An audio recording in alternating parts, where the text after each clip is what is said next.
Okay, your recording is begun and the waiting room is populating now.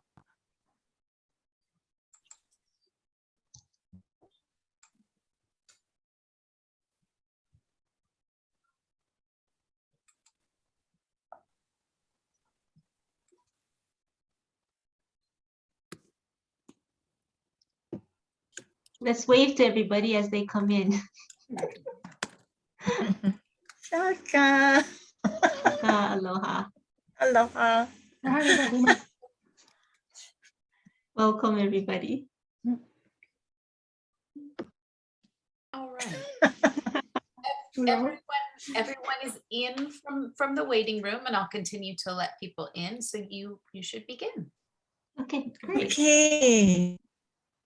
Well, aloha, everyone, and welcome.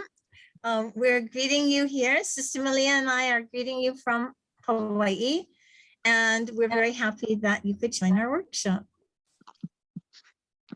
Yes, aloha. Thank you for coming. It's nice to see your faces. It's her, and this is Carmelexia Tsomo. Yeah. Mhm. Es que no sabía si ese era el pelo de ella o qué. Ya, aquí, el pelo. Okay. Okay, so we decided to introduce ourselves a little bit, and I'm Carmelexia Somo. I've been involved with Sakerita since the beginning, and I teach Buddhist studies at the University of San Diego in California. Can everybody hear me? Yes. Yes. Okay, great. So Sister Malia and I have been spiritual friends since 1994, since the visit of His Holiness the Dalai Lama to Hawaii. And so we're sort of the sister act in Honolulu, and we go everywhere together and we do different things together, teaching each other's classes, and yeah, have a lot of fun, actually. So we drink bubble tea together at a shop near her university, Chaminade University. And we would go and have a nice, chat over bubble tea. Does everybody know bubble tea? And so this was our tradition. And then one day she was busy, which she was often busy, but I decided to go and have bubble tea myself. So I went to the shop, and when I went up to the window to order the bubble tea, the woman said, "How can you be friends?" I said, "Excuse me? How can you be friends? You belong to different religions." I was really shocked when she asked that. And it got me thinking about the fact that, maybe the kind of spiritual friendship Sister Malia and I have is not so common. Often people are siloed, sort of almost segregated according to their friend group or their religious group or their cultural or ethnic identity group, maybe their university, different identities, right? But that friendships across religious traditions were not as common as we might have assumed. So that was what got me thinking about this topic. And that's what we hope to discuss today. So Sister Malia, please introduce yourself. Okay. Aloha, everybody. I'm Sister Malia. And my work with, I met Carmelexia Somo, yes, in 1994 with the Dalai Lama. And from there, then I've been involved in interfaith work, actually even before then.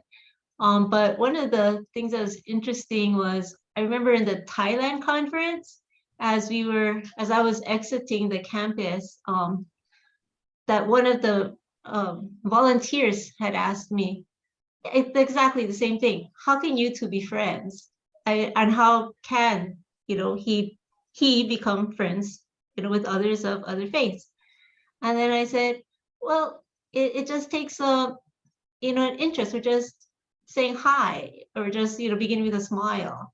And so that's how friendships can develop. But another time when on Hawaii, because we eat together, we were at the Greek restaurant, and I didn't know that someone was filming us, and it ended up on Twitter, Whole Hungry Hawaiian, which is a kind of in Hawaii. And so my student said the next day, oh, I saw you, with somebody in the Greek restaurant. And it was just like, how could you be with, I mean, so it's so different. Who was that? Who was it that you were with?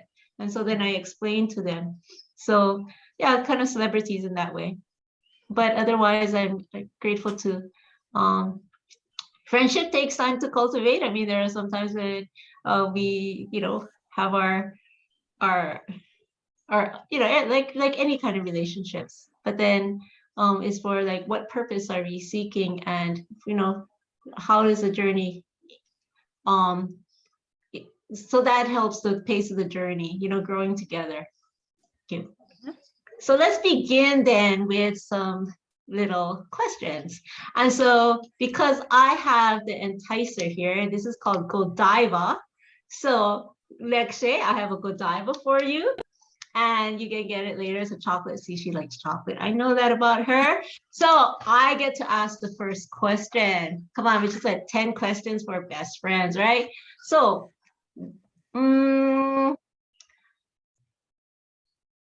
what are the top 3 things that stress you out? The top 3 things I think is driving, Yeah. computers, yeah, computers, and if the car breaks down. Okay. Okay, good. Thank you. Thank you. I do remember driving. One time we were in LA at the Dalai Lama's Enlightenment Conference, and I was driving, she was driving on the freeway, and we were about to merge. And she says, I can't do this. I can't do this. I said, Lekshe, go. Oh, that was So terrible. after that, I began to drive. Okay. Yes, good. Okay. Good. Thank you. So you get to go next. Oh, now the thing is, I can't find my questions. Oh, they ask. Let's see. Oh, here they are. Here they are. Okay, so what's your all-time favorite dessert? Ice cream. Ice cream. Oh, Yes. great. Are you a morning person or a night owl? I am definitely a morning person. And that gives you 2 questions. So I get the 3rd question. What is your favorite holiday and why? My favorite holiday is the Buddha's birthday. And I love to celebrate it in different countries to see how the different temples. Sometimes go around to all the, before the pandemic, go around to visit the different temples. And sometimes they celebrate it on different days. So that's so much fun. Okay. And since we went back to back with questions, I'll ask you, what do you do for recreation or self-care? Self-care. That's a bit anti-Buddhist, but anyway, I think yoga and meditation. Okay. Okay, your turn. Okay, so let's see. What is your favorite book and why? My favorite book has always been The Way of Silence by Basho, because I really like the. I actually bought the book when I was maybe like in 4th grade for a quarter at the school library, and it's just filled with haiku and especially, I don't know, even at 4th grade I was mesmerized by the death poem at the end, and so I keep crafting my own death poem for some reason. In 4th That's my grade? favorite book. It's very precocious. Okay, so now you just won $10,000. What are you going to do with the money? Donate it to your nunneries. Donate it to your nunneries. Thank you, Amita. So kind. Talk about cross-religious friendship. I mean, that is beautiful. Okay, Thank you. so if you have only 3 things on your life bucket list, what would they be? Well, I'd like to become a bodhisattva and save all sentient beings from suffering. And Maybe I would like to see the full ordination for women in all religious traditions. Okay. Thank you. And what have you learned during the time of the pandemic? And how will this wisdom carry you into 2022? Ooh. I've learned to let go of expectations a lot because things are not as they used to be. We cannot expect too much of ourselves or other people because everybody's a bit stressed out. And also because we don't know if we're going to be alive or dead next week. So you might as well relax a bit, I suppose. And I hope in the coming year also, I will try to keep this frame of mind to relax expectations of myself and others. Okay. So you get the last question. Okay, what do you, let's see. What do you do for recreation or self-care? Oh, beach. Beach. Great. By myself. By I love yourself. going to the beach by myself. Just some quiet time. Mhm. Very nice. One local girl. Yeah. And what have you learned during this time of pandemic, and how will you carry that through into 2022? I think during the time of pandemic, since our university didn't really shut down, we were offering classes 3 different ways. Students were there face to face, but then we're also zooming in people at the same time, and then also then had the online. So 1 class, 3 ways of teaching it. I learned to let go because and not have, as you said, expectations. Just say it's pandemic time, we can't do everything, as we try to learn new technology and things to jump through the hoops, and students were just like, you know, falling to the cracks and things. And so I think it was good wisdom to just kind of let go and, let go, let flow, or keep the calm and, move on. Wonderful. Because Wonderful. because with our one wild and precious life, as Mary Oliver said, what are we doing? So thank you. And we hope they learned something, right? Okay. So, okay, great. Well, now we'd like to give everybody a chance to participate. So we'd like to create some breakout groups of about maybe 4 or 5 people in each group. And our kind moderator, facilitator, technical assistant will help divide you into groups. And the question we were thinking to ask you to discuss is, what does it mean to be a friend? What does it mean to be a friend? And we'd like to ask maybe a couple people afterwards to share their ideas with the group. So please, if you would kindly divide us into groups. Okay, we are ready to go. I will open up the rooms now, and you'll have 5 minutes on the clock, and we'll bring you back automatically. Here we go.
Hello. We are in breakout rooms discussing friendship right now. So I will add you to a breakout room. Oh.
Hello.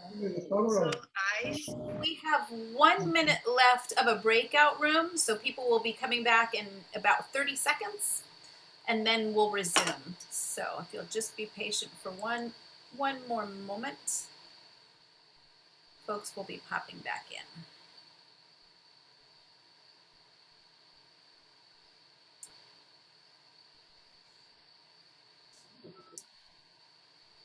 Okay. All right. So breakout rooms are closing now. People will be joining the main room in 20 seconds, and then the program will resume. So thank you for joining us.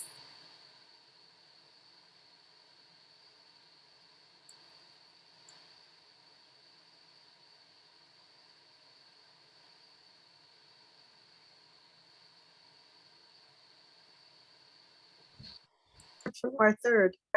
We got, that was quick. Okay, welcome back. Everyone is back. We have a few newcomers who have joined us, and if I can remind everyone to mute yourselves so that everyone can hear. And let's see, I'm going to re-spotlight for us.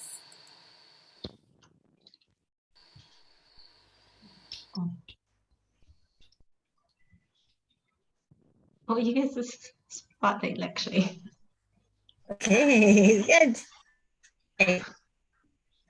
So I hope you had a nice conversation. It's a bit short, but at least we get to know each other a little bit. So would anyone like to share how they answered to the question, or what some of the people in their group answered the question?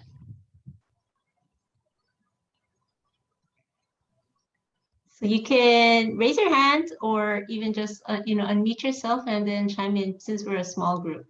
Oh, yes, Bunty. But before I say anything, I want to say hello to Karma Alexis Somo. I met you in Mongolia many years ago with Shirley Johannesson, or Oh, now she's, yes. So there was a group from Canada and I was one of them, one of the group. And I'm so delighted to be here and seeing you again and hearing you. wonderful. Yes, and what I shared was that as a friend, one understands the other person and relates without judgment. And the other question was how long? Yes, I've had some friends for about 5 years, but I have a couple of friends for many years, about 20 years or so. So yeah, that was my contribution about no judgment. You No accept the person as they are and as they are, so. Thank you. Maybe we can hear from Cornelia. Neil next. Yes, well, I'm an extrovert, so I I seek out friendship, but I have about 5 that are very close to me. I'm 68. I don't have children, but my friends have children and extended families. And if one thinks that one's life gets more simple as one gets older, it does not if you have an extended family, because there's always something going on. So it's being there, sharing experiences. As I said in my small group, I have a lot of different interests. I'm also active here in New Mexico in the political spectrum. So it's very, very spicy during these times. So but I have a feeling as we get older, we have a tendency, even without COVID, to become isolated. And I do think that friends across the spectrum help. And there are not a lot of Tibetan Buddhists in Albuquerque, New Mexico. So I walk with a lot of different people from different backgrounds. Very good. Thank you. Thank you for sharing. Well, we had a sort of follow-up question for a second. Oh, we have one more hand. Oh, Tamara, you want to share? Hello? Please unmute yourself. Can you hear me now? Yes. Yeah, I just wanted to say I was in a group of 4, and we all had there was such different responses. It was one person was saying befriending people with opposite views is something that she does a lot. Another person, having a Dharma friend or a teacher or a leader was very important. And another person saying learning together and sharing together. And I said mutuality of care and respect. So it was very interesting, very different flavors. Yeah, again. Good. Thank you. Anne Kilby, I see your hand up. Thank you. What I wanted to share is you asked about how long a friend. My best friend, he was a little boy and I a little girl when we met. Our fathers worked together and we simply bonded. He had siblings also, but we just bonded. It was never romantic. So I have been friends with Rusty Munch for 72 years. And we still feel the same. Wonderful, wonderful. Thank you. Okay. Beautiful. Before we go to the next part, I'm going to kind of jump the gun, but when we talk about friendships and what does it mean to be a friend, sometimes there are friends that we don't really see all the time, and yet we know, may have just connected, and then yet we still carry them. And I just want to point out aloha to Beth and Goldring, because when I had met you at one of the Sakadita conferences, you gave me a precious little gift. And then when I opened it up, it was just a beautiful little Buddha. And so even though I don't see you except for at Sakadita conferences, but then there is that connection there. And to me, that is a friendship. that I carry with me, even beyond space and time, and just by that generosity of your heart. And I still feel you are my friend. So aloha, Beth. Any comment to that? You can unmute yourself if you would like. Yeah. I've been living outside the United States essentially since 1986. Mhm. My old friendships are more than 60 years old. Mhm. There are people I don't see for 3, 4, 5 years. Thank God for Skype. It's made it a lot easier.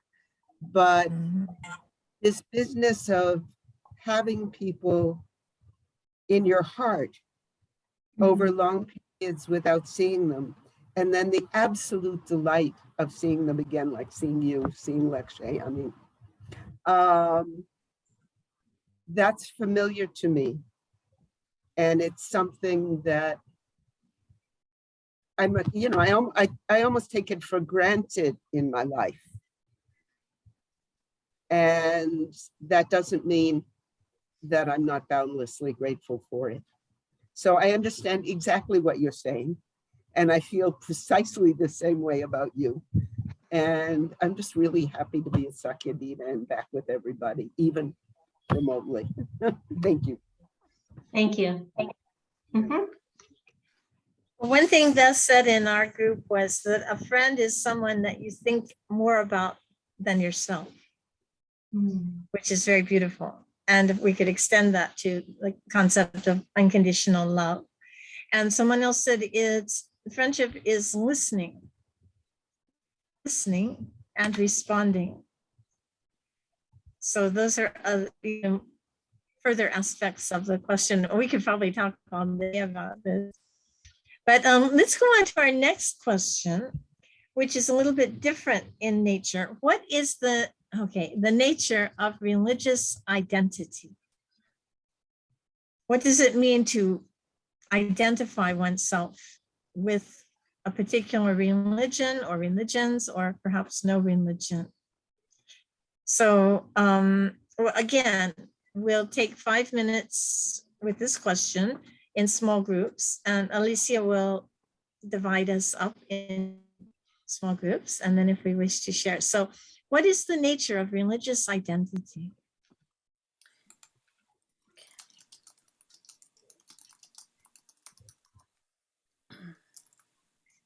See you in the groups.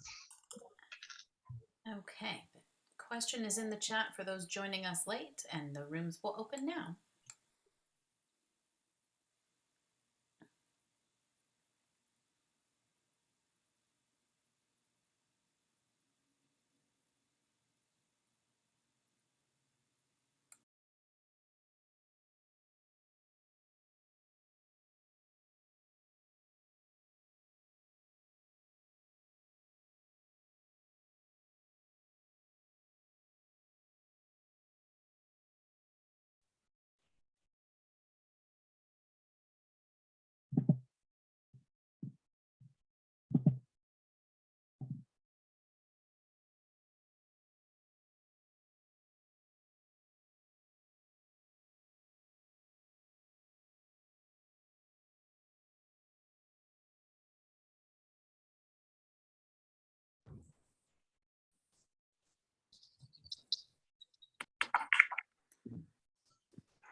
We are all back, and if I can remind folks to go ahead and mute yourselves again and use the raise hand function.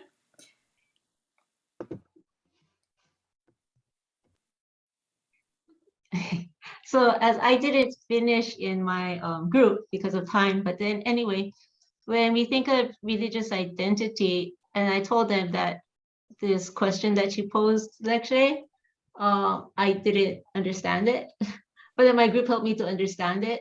So then I think now maybe it is a generational term to understand it further, because if I were to ask this to my students, then they might say, they're spiritualists, or they don't even consider themselves spiritualists. They just call themselves big bangers, in terms of, you know, what they identify with, or however. But then I was saying that, yes, I wear this habit, the black and the white, for the symbolizing a Dominican religious. But then beyond the habit, because there can be good priests and there can be bad priests, there can be good nuns and there can be not so good nuns. So it all depends even deeper, on a deeper level. So just to finish that up. Okay, election.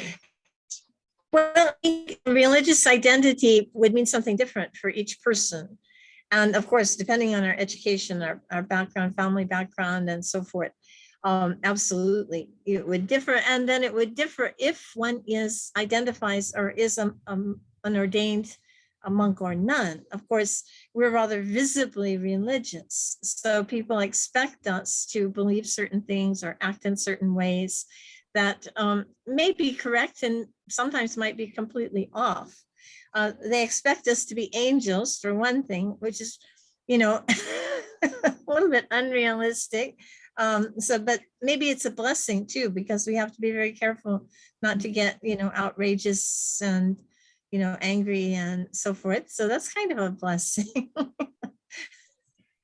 Yeah, good. So would someone like to share from their group? Oh, I see Dagmar there. Dagmar, would you like to share what you and your group talked about in terms of religious identity? Yes, I would love to. Like when I read the question before I went into the group, I was like, "Oh, that's a tricky one." What I felt I learned from what we talked about is that being like also a Buddhist studies scholar, I feel that my religious identity is often not really visible, because like it's academia and religion is still somehow so differently handled in different academic cultures. And then, my group helped me to understand this, what you just mentioned with the visibility, like that kind of, I can show myself religious or not in different contexts, but I kind of have a choice sometimes in collective societal situation. And I never thought about that. And yeah, it's very complex. We talked about this visibility of wearing robes, for example, being visible in the clothing so that members of the own community or also others can identify and have kind of expectations or something about that. So it's more or less subtle often, and then also how it's tied with ethnic and cultural identities. So I found that very interesting, and I really felt like for me, I always think about Buddhist identities in the context of doing research, but actually I feel that I'm not really clear about my own religious identity. So that's all I wanted to say. I mean, there's so many pieces and parts of it. Is it the group? Is it the doctrines? Is it the own practice? The meditation practice? Is it the friends, the spiritual friends? But then also I learned so much from spiritual friends from other traditions for my development, spiritual development. So yeah, it's totally complex. Yeah. Yes. Thank you for sharing, for letting me share. Thank you. Can we hear from Annie Lobsang Chosto next? Thank you so much. I was lucky to be in the group with Karma Lekshit Somo and wonderful Venerable Jacinta and others.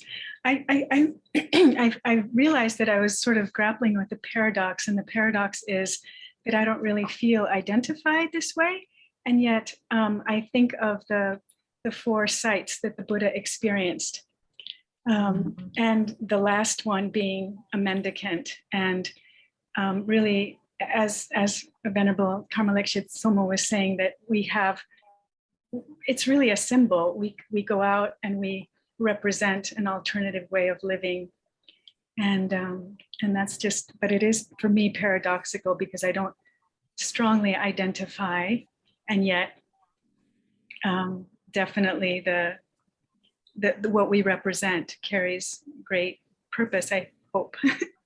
Thank you so much for letting me share. Thank you. That's important.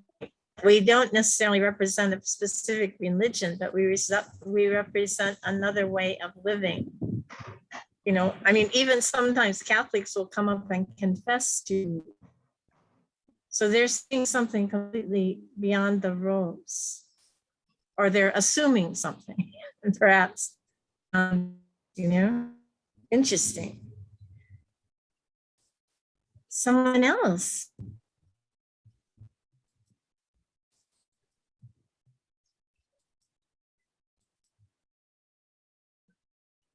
Jennifer, would you like to share?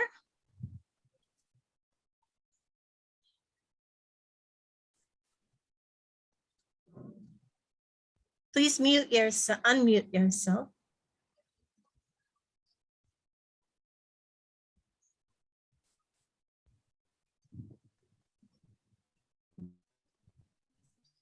I don't know how to get my hand up on screen. Okay. Oh, Paula. Paula, right? Aloha. Aloha. I'll just say quickly was that. Oh, sorry. Oh, No, there's that's okay. Jennifer. Okay, so my let's have unmute- Jennifer, then Paula.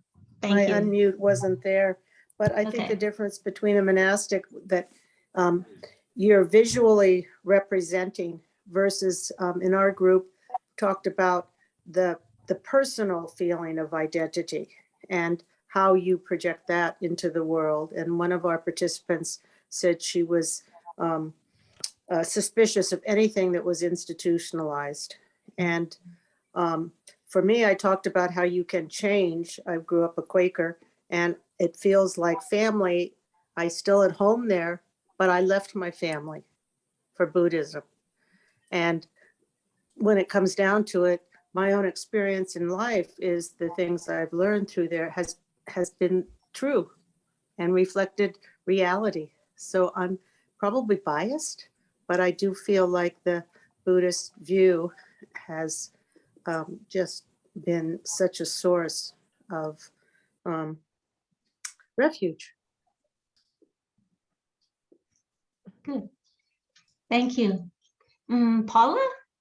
Hi. So I want to thank all of you who are willing to take on the paradox of wearing ritual clothing that identifies you as being explicitly religious of some kind, because I find that it makes the world feel warmer and safer.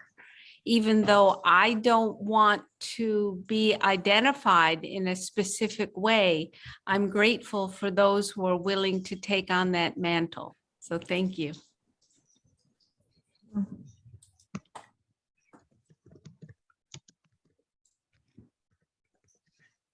Someone else, we have plenty of time. So I'm just going to respond to Paula.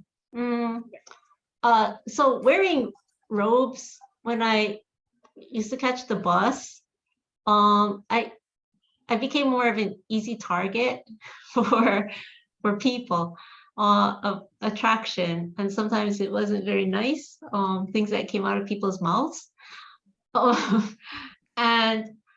but so it works both. It works in good ways. To when I walk into the hospital, then people are definitely feel more comfortable or feel more. They kind of think that I'm a presence beyond myself, and that's what, as a religious, I do try to bring, not myself, but then to bring Jesus or the divine with me. So it's not just me. But then but I remember when I was studying in my doctorate, I was a lot of my classmates, they weren't kind of nice to me, and I was wondering, like, why? Was it because I was like one of the youngest ones in the class, or what was it? And then later on, I found out that a lot were ex-priests and nuns. And I was like, oh, because I guess they were having some guilty conscience or something, because they see me, young, eager to learn, kind of a nun, and then there's some kind of a hidden. So we can then bring out the shadows of people in different ways. But then as long as we continue to keep coming from a place of love and light, then then gradually, then they also came around, and we became really nice, collegial and very nice, friends and things like that. So, anybody else have anything to share? Yes, I think. I can share. Oh, yes, please. Yeah. Yeah, right now I don't have really my robes on because it's so cold here in the library. But I mean, I have my robes, but not the shogu or something like that. So what I found is that when I meet other people or I'm out on the street, there's a lot of respect coming towards me. And when I form relationships, I don't have to worry about, for example, if I meet a male person with other friends together, I don't need to worry about emotional or sexual attractiveness, because I'm clearly a monastic that is not interested in such relationships, but in more deeper relationships, in a way that I'm interested in helping another person or interested in spirituality to support another, to have spiritual discussions and a spiritual friendship, so to say. So that goes together, the first question you had, and then religious identity. So I like to combine that. And I mentioned in our discussion group briefly that before I became a nun, before I identified myself more with the religious tradition of Buddhism, was I could not identify myself really to anything else than being a German. And then when I met Buddhism, then it was like, wow, I met something that is so meaningful, so deep to my heart that I have never found before. So religious identity actually is meeting myself. Yeah, that was very interesting to discover. So religion is just the purpose to come to something that seems to be more like visible, or I don't know how to describe really, but it's something to meet what is already within. Yeah, and I feel like, for example, Sister Malia Wong and Kamaleksha Somo, you have practiced for such a long time. I haven't practiced for such a long time like you, and you embody it, So, for example, there's something, this joy and the peace and the friendliness. It's something I think religion helps us to find that within. Yeah, thank you. Thank you, Dr. Champa. Cornelia. Sister Molly, I'll share with all of you. I grew up in a religious community, Dubuque, Iowa. I'm 68, so it was 66% Catholic. And children either went to the Catholic schools or they went to the Protestant schools, which were the public schools. So we had a division. And if anybody was rude to a nun, Protestant or Catholic, they would get spanked. That was when corporal punishment was still used. But our sisters were highly valued, and we have a college there. We have University of Dubuque, Iowa, plus a Loras College, which is the guys' college, and Clark College, which is the women's college. And the nuns were who my mother studied with once she got married and she wanted to further her art career. So that's sort of the monastic religious tradition that we had from the Middle Ages, I think, that sort of continued in this small Iowa community and respect. So scholars, there's a great history of scholarship in our monastic communities. Thank you. Beth. I do keep talking too much, but my robes are Zen robes, which means a white underrobe and a black overrobe, and either the kind of bib I'm wearing or this big overrobe. And, I live in Cambodia, and that's not either what the monks wear or what the nuns wear. So it was when I first got here, I was still in love with my robes because I'd only been in them for a couple of years. But I quickly learned that it was not the most productive way to dress, to be at home and to be easy for other people. And especially when I started doing AIDS work, which was very hands-on, you know, Japanese sleeves go down to the floor sometimes. And, you know, when you're climbing on the bed with the patient to do Reiki, you just don't want that. So what I did, I couldn't wear a semplot, a sarong, because they just fall off and I hate them. So I dressed in black trousers and the kind of white shirt that these people call achars, who are kind of lay administrator, ritual specialists in the Watts wear, and a black and white crema. And, you know, with my bald head, I became easy. I mean, is it a man or a woman? Is it Christian or Buddhist? Is it, you know, all of these were questions, but I was much more integrated into being familiar in the community. And I found that one of the best choices I've ever made in my life, because it took the attention away from me and it took me out of the, well, I'm not really, you know, those nuns aren't real nuns and I'm really, God help me. But it took me away from all that into, you know, how can I actually be of service, and how can my presence, while visibly religious, be familiar and put people at ease. So, you know, the robing question is just, you know, I'm so grateful that I found that answer. And now I'm just, you know, I'm the only foreign woman in Phnom Penh who shaves her head, and everybody sort of recognizes me in the street, and, you know. But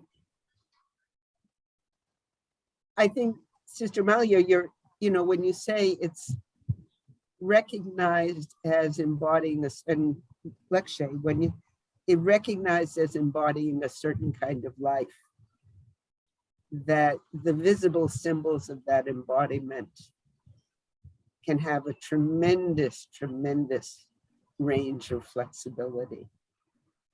So thank you. I'm sorry to talk so much. Stay. I think it works both ways. You know, it's that one identifies to others and they know that they can talk with you, they can trust you. But it also is an identity that we take for ourselves, that in the Tibetan tradition, traditionally, when we put on the robes, it's a ritual. And it reminds us of our dedication, our vocation, as the Catholics say, that, you know, we're wearing the robes of that the Buddha wore, in theory, right? And so it's to remind us of the lifestyle we've chosen, the way of life that we've chosen. So it has meaning both ways. But then that calls us to question, does what we wear really necessarily represent who we are? Anyway, that's probably another question. Somebody else like to share?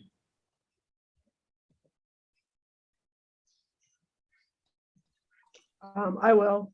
Hi, my name is Marcia. I'm studying to be an Orthodox rabbi.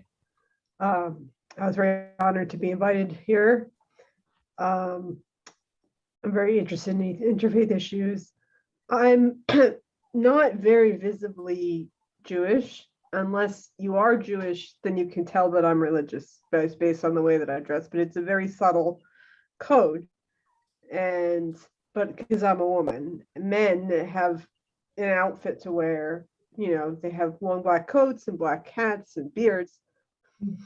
Women don't have that. And sometimes that's represented a safety. My great grandmother would tell the story of, she lived in Russia and she would be the one of the daughters. She would be the one to be sent out to get groceries at the town where non-Jews lived, because they would be less likely to kill her because she looked the least Jewish for whatever reason. So she didn't dress any differently. She just was the least Jewish looking in the Russian mind. So she was the one who was sent out. Whereas now, women who are religious sometimes look for ways to show our Judaism, though with other religion, so that we can like see, like when I see religious Jews represented in media, I'm always happy for the most part. Sometimes not so much. I hope they're on their good behavior. But you see it and you say, okay, yeah, I know that that person is religious. I have something in common with them. Or even just, I know that person is Jewish because they're wearing a Jewish star around their neck. I have something in common with them. And it's a way of, when you're a religious minority, sussing out who looks like every other, in that most of the Jews in America are white in terms of visually, sussing out who you can talk to, who is going to, speak your language, and know where you can get kosher food that you can eat. So it's not like uncommon for me to, if I'm in a hospital, and once I was in a hospital, and Jews have this thing called a chesed room, which is a room where people come and bring kosher food and put it in hospitals so that Jews who are religious and can't eat normal hospital food will know there's a special room to go to for our food. And they usually lock it so that, just random people don't come and take the food, because it's meant for people who need it. And so once I was in hospital, and I saw a woman walking down the hallway, and I saw that she had a long black skirt on, out of season. And I said, I know this. And I went up to her and said, where's the chesed room? And do you know the number for the code for the door? And she said, oh yeah, it's over there. And the code is 625. Like, knew, if I'd asked a nurse, she would have had no idea, despite working there, that there was like a secret Jew room where we had food for religious people to eat while they're in the hospital. And I hadn't looked up the code like online ahead of time, but I just knew, like, that person's dressed Jewish. I bet she knows. And I'm usually right. So it's a way of sharing resources and a way of finding community when you're in a minority situation. But that's it. I wish I did have robes, because I really don't like making clothing decisions. So if I could just have that taken care of for the rest of my life, that would just be fine. Shopping for clothing is terrible. Anyway, thank you. It is a kind of freedom to wear the same thing every day. Of course, you could do it as a layperson too, right? But society expects something different. Maybe one question we could throw out is, what's the difference between ordinary friendship and spiritual friendship? Is there a difference?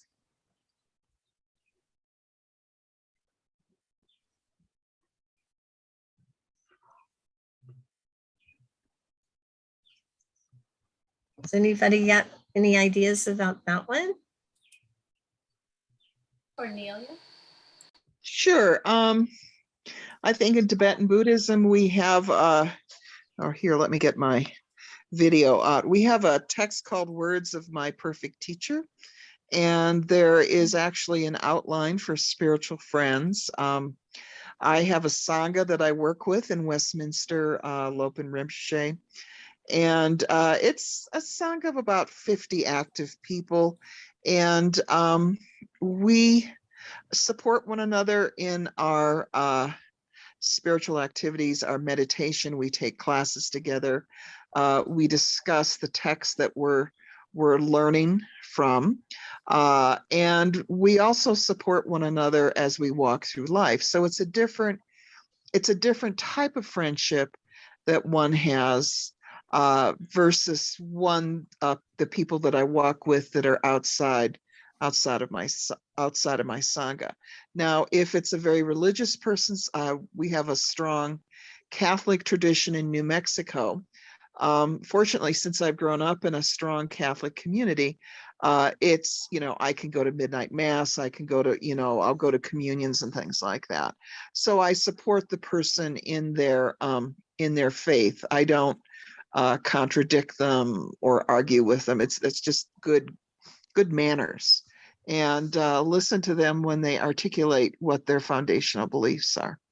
So there are two different types of spiritual friends, for me at least. Thank you. Very good.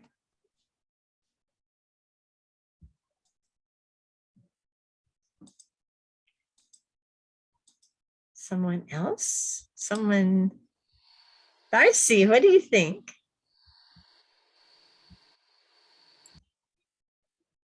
Darcy Dillig. I definitely feel a difference in my ordinary friendships and my spiritual friendships. My spiritual friendships are my Dharma friends. Remind me of the Dharma often in both direct and indirect ways. I've just been traveling, and so there are lots of blessings and protections and things that my spiritual friends are offering as a way of like getting me safely through a pandemic across oceans. And whereas my non-spiritual friends, they support me in different ways. They're both, I value both, but there's something different there that I'm not quite sure what the word is, but yeah. Good. Thank you. So between spiritual friendship and ordinary friendship, I mean, I think it's kind of like in our opening questions, like, okay, Lekshay, what's your all-time favorite dessert? And what is your favorite color? Oh, if you had a choice between a dog or a cat for a pet, I know you choose, these furry, fluffy little doggy, and you actually got a new one, so to keep you company out on the land. So there's that kind of level that friendships do begin with, getting to know each other. And then even with ordinary friendships, it can be as the level of care or the level of the heart. As I said in my opening, aloha kekahi ikekahi, that is love one another as I've loved you. Is the opening of the heart more, that connection that then helps to bring friendships to different levels and dimensions and of care. That's my perception. Right. So we've got Dagmar, and we also had Neem. Oh, great. Okay. Yes, I'm still kind of struggling always with this kind of distinction, and I'm kind of a little bit critical about some Tibetan Buddhist texts, which kind of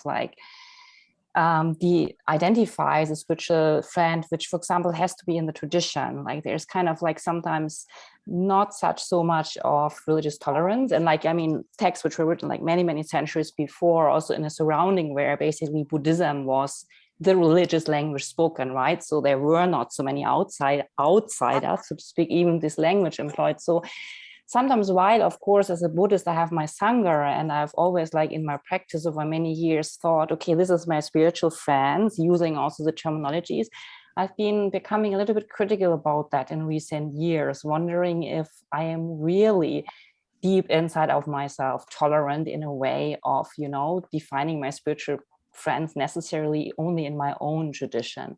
So while there is this familiarity of having the same doctrines and practices, and for example, also what was mentioned in the COVID-19 pandemic, being, doing prayers together to avert pandemics and all these kind of things has been wonderful. But I really think that for me, I feel that also what I used to say ordinary friends can also be spiritual friends, and that we can make everything our practice basically. And that, yeah, because I feel I've learned so much from friendships where people really had different views on the world and also different faiths. So I feel that this has changed in recent years for me. So like, I'm not going so much anymore with the really strict, narrow definition of the Tibetan Buddhist tradition from the text, such as found, and which, because they really sometimes say that the wholesome influence of non-Buddhists should be limited. And I feel that's kind of not a really open thing to do. So I feel there's a lot of change coming as well in interfaith religion connections. And I try to do that also a little bit in my personal relationships. Yeah, so I think probably like I hope to think in the future of all my friends as spiritual friends in one or the other way, because ordinary sounds so ordinary. Good, thank you. Ninge Gongo. Thank you. Thanks, Dagmar. It opens it up that way, doesn't it? I see that I feel more relaxed, kind of at ease with the common language and such. So with Sangha. And I feel more on point with people who don't know that language, because it invites me to kind of speak outside a box. But I was, as well, I became friends with someone during the pandemic in our old neighborhood, but I see how much she doesn't understand about my life, my lifestyle, I would say. And that, you know, there's some confusion that's been painful. And she doesn't want to be a Buddhist. Now we're moved and I can't even get to her. It's interesting. It's not easy. But it does bring out something that I think is very precious and important. You know, the Buddha didn't just go to the Buddhist. Of course, there wasn't such a name, right? He just went out. Yeah, I'm going to keep pondering it. Thank you for the question. It's beautiful. Thank you.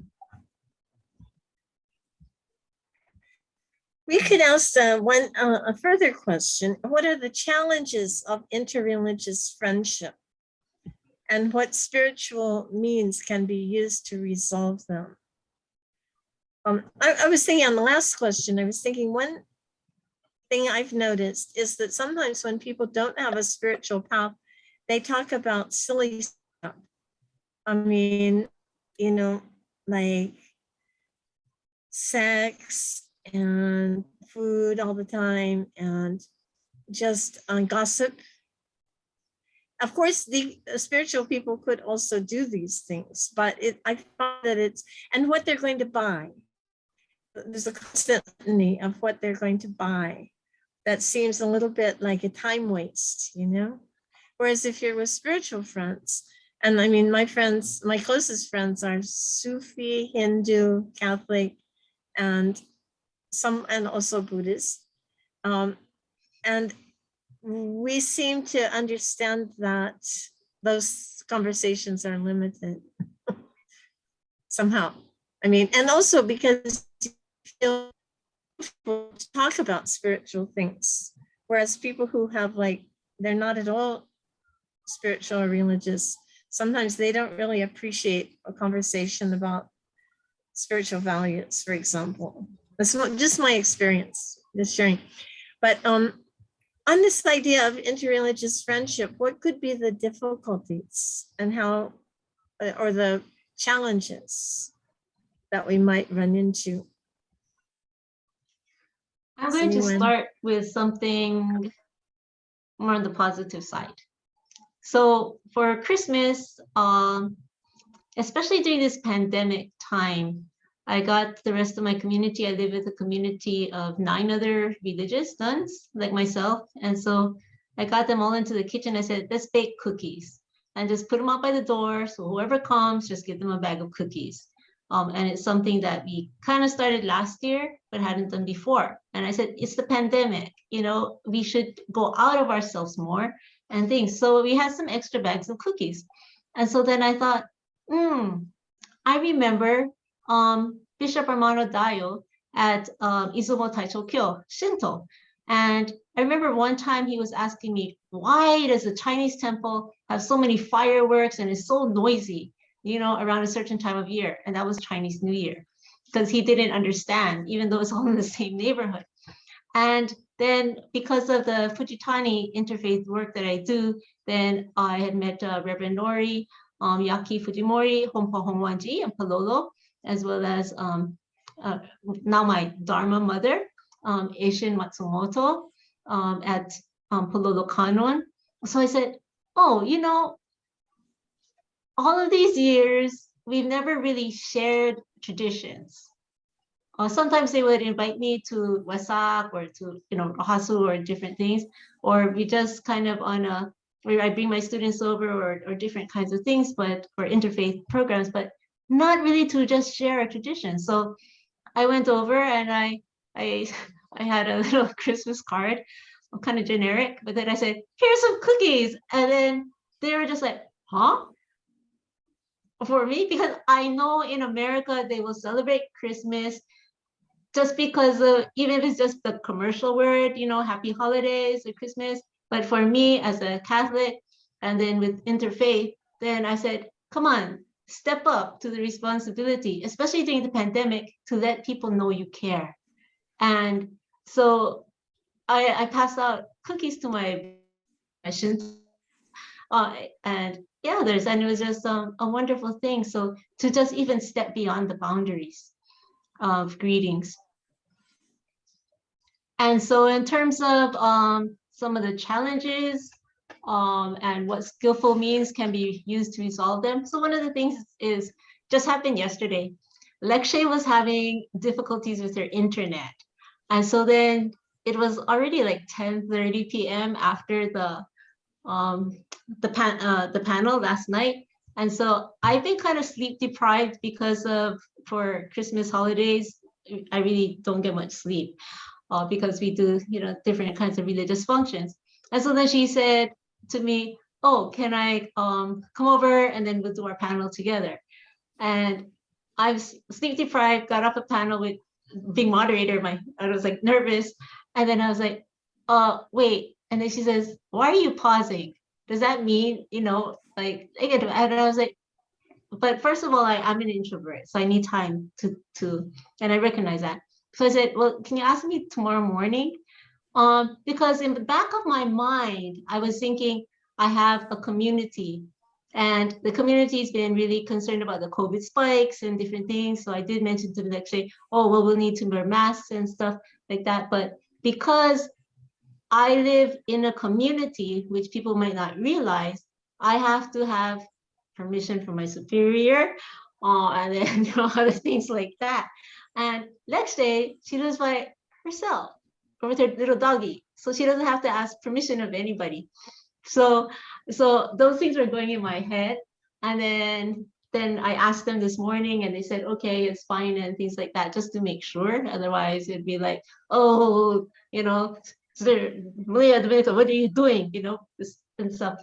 And so that kind of things that might arise in terms of friendships, because interreligious, because we might not know the whole context of the other tradition, whether there are some certain things, within their relations or their environment that might,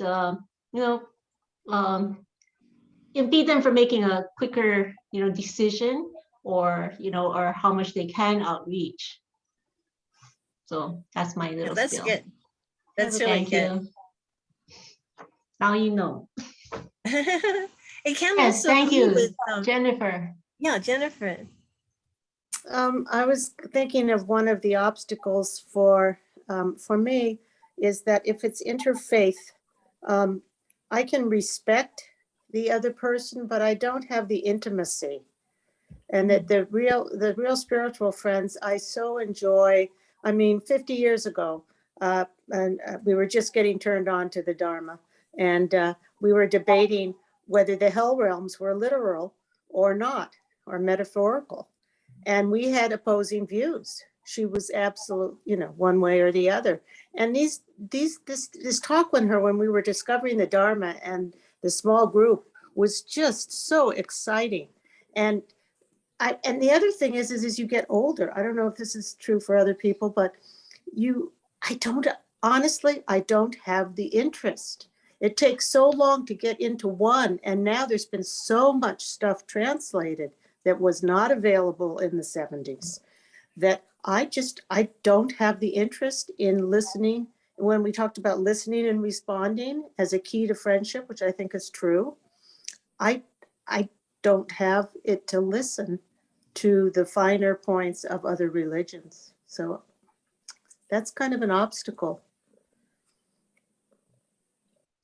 I think that might be with needing to listen to the finer points. I say for myself is in terms of mentoring. Like when I mentor the younger religious in my community, to have them to, take that extra time and extra patience to explain, because otherwise, like, why do I have to keep explaining? And explaining, myself, explaining these things. So maybe, also in that respect. Lecture, and then I see Paula's hand up. Oh, I was just going to say about food waste. Sometimes people might eat different food. I'll never forget one time sitting down at a table in Singapore, and they had about 20 different dishes because there's so many different religions there, and some don't eat pork and some don't eat beef and some don't eat meat. And so they had to have something for everybody. So that's challenging, but maybe really good too. A good way to reach people's hearts. So, Paula. Well, the biggest challenge I have is in interacting with people who have a faith that includes they have the absolute truth. Mm-hmm. And I teach in an area where most of my students come from that kind of background. And my neighbors largely are like that. And I will say, I make friends everywhere I go, but I've lived sometimes during the academic year in Baton Rouge, Louisiana. And my closest friend there is my mailman. Because I have a combination of fear of how to interact and of respect that the boundaries that they want to have to feel safe, that tether them to a concept of absolute truth. I do respect that. But I have not, I close off and I don't open up. And so how to respect, if there's a real need, I'm not going to ask somebody if they have an absolute concept of truth, especially pre-COVID. I'll just do whatever, the moment is, calling for. But I made a vow and I do intend to keep it. My neighbor flies the Confederate flag. And I thought we've had a couple brief conversations, and I agree with Lekshay about, I prefer the deeper ones, but I considered it a tremendous accomplishment that we were able to talk about a bird feeder. And so I want to have a real conversation. Not that that wasn't real. We both care about the birds, so that was a great connection point. But that's where I'm stuck. I don't know how to get out of my own combination of fear and respect to open up in that community. It's really hard for me. Anyone's got some wisdom? I will all ears. Cornelia, Beth, would you like to respond to Paula's? Yes, I will jump into this. I live in a well, it's changing. I live in a very conservative part of Albuquerque. We see lots of Confederate flags. I utilize patience and finding something like birds. I mean, in the Buddhist tradition, we believe, and I think that's also Saint Francis, that our animal friends are part of our spiritual tradition, are most vulnerable. So finding areas that you can find common ground with, I think the bird feeder is great. I wanted to dovetail into Dagmar. I don't know if we're doing this with this conference, but it might be with future conferences. Words of Our Perfect Teacher was written in the 1100s, so it's very staid in some ways, but one works with a Lama. Some of the traditions for women are outdated. So as females, I think we're sort of walking on the cusp of a new definition of spirituality that has a voice out there for all of us. And we can use the sense of community. Somebody mentioned the young woman who's training as a rabbi. Her ancestor went into the Russian community. Women are used, I think, to bridge between different communities, and I think we can utilize that. Beth.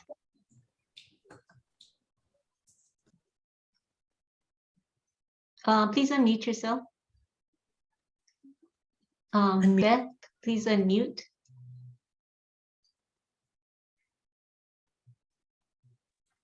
There. Okay. I keep trying to unmute on my screen instead of over there. Anyway. Okay. I just have so much love for the care that you are bringing to this problem.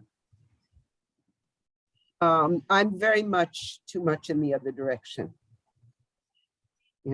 And for me, learning how not to be outspoken in imposing my views on other people has been and continues to be something, training, just training, So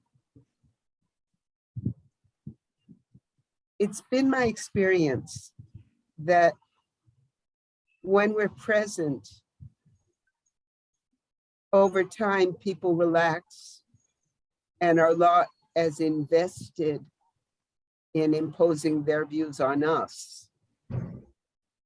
Now, some people will always be invested, and that's their karma, that's not your karma.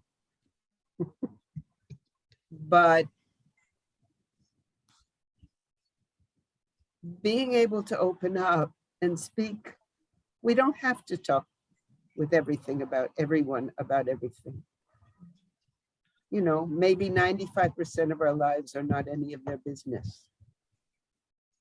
But our warmth, our friendship, our interest in the birds, in whatever comes up, this builds bridges of kindness that help this ideological conflict recede into the background. And, I've lived in foreign societies basically since 1986.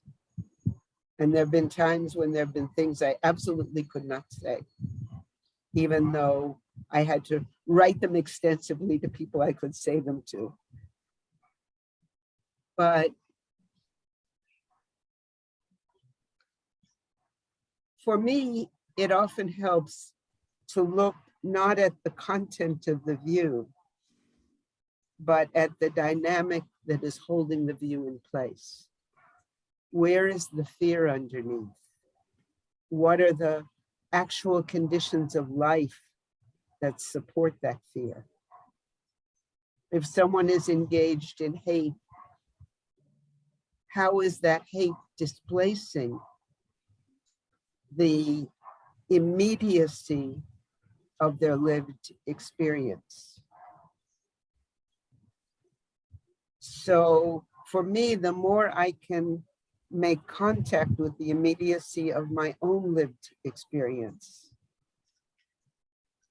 the more open I become to hearing them, not engaging in conflict, and having the space develop for something else to emerge. Now, I am really bad at this, okay? I've been at it for a long time and I am really bad at it, but I've done enough to know that it is a path through this wilderness. So I wish you great luck and great love.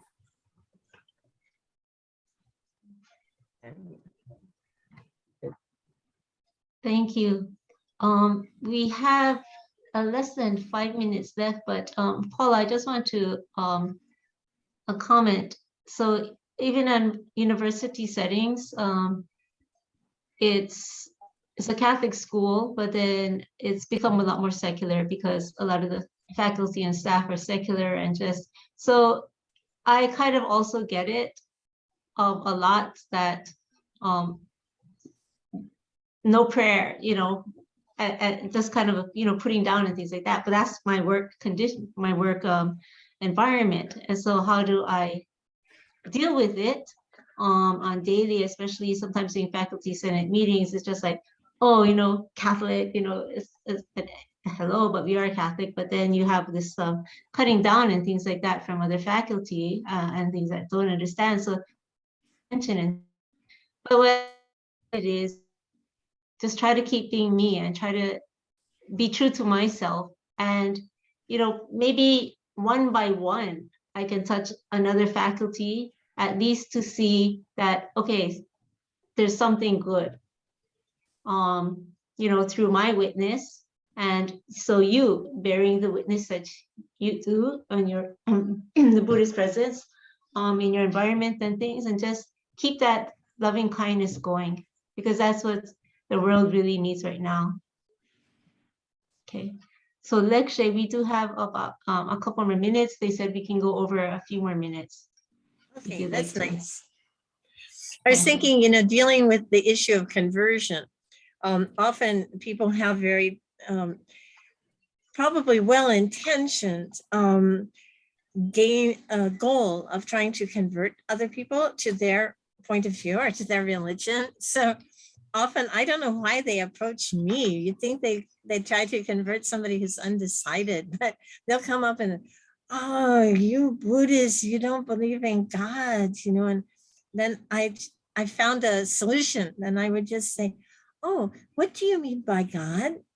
And and they start talking, and they really have no idea what they mean by God, but at least they forget about converting me. It works every time. It works every time. Then there's this guy, this is a t-shirt, a big hefty guy wants to get a seat by himself. So he wears a t-shirt that says, talk to me about Jesus. He gets both seats every time. So there are different, skillful means for dealing with these things. Yes. Anne, I hope you don't mind if we go over a little bit. The next conference does start in 28 minutes. So we have time into your break. Yes, Anne. Thank you. I just have a short comment it's not yes, but it's yes, and in trying to find, in initiating relationships, trying to find some form of let's agree on something or other. Often I have found that the only way to start was to say, oh, let's agree to disagree. And this forms a bond of agreement. And so that's been actually very successful in some contexts for me. Very good. Thank you. Beautiful, beautiful. Well, maybe we could end with a moment of loving kindness meditation. What do you think? Because of course, love is the concept that unites us all, of all religions and no religions. And, you know, if we generate loving kindness for everyone, I think everything's going to be just fine. So we could just sit quietly and comfortably in our bodies, relax, and generate loving kindness for ourselves, filling our body with loving kindness in the form of a gentle golden light that fills every cell, every molecule of our body and our mind.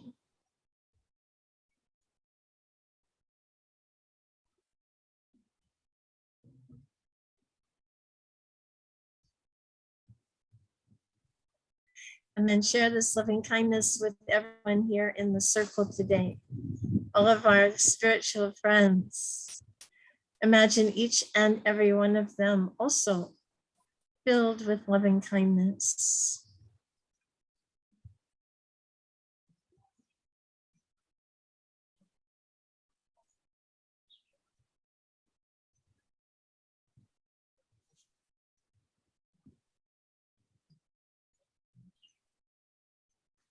And expand out to send loving kindness to everyone in the town where you're living,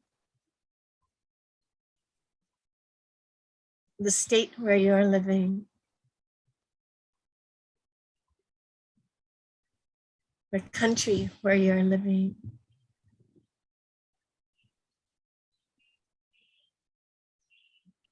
And gradually to everyone in the whole wide world.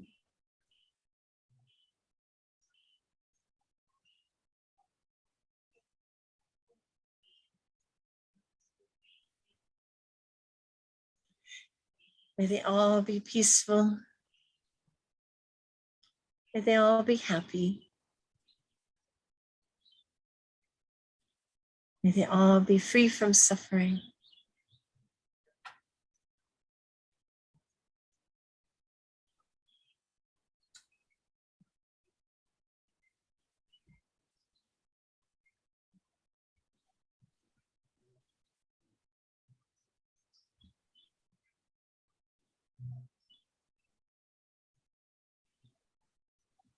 Thank you.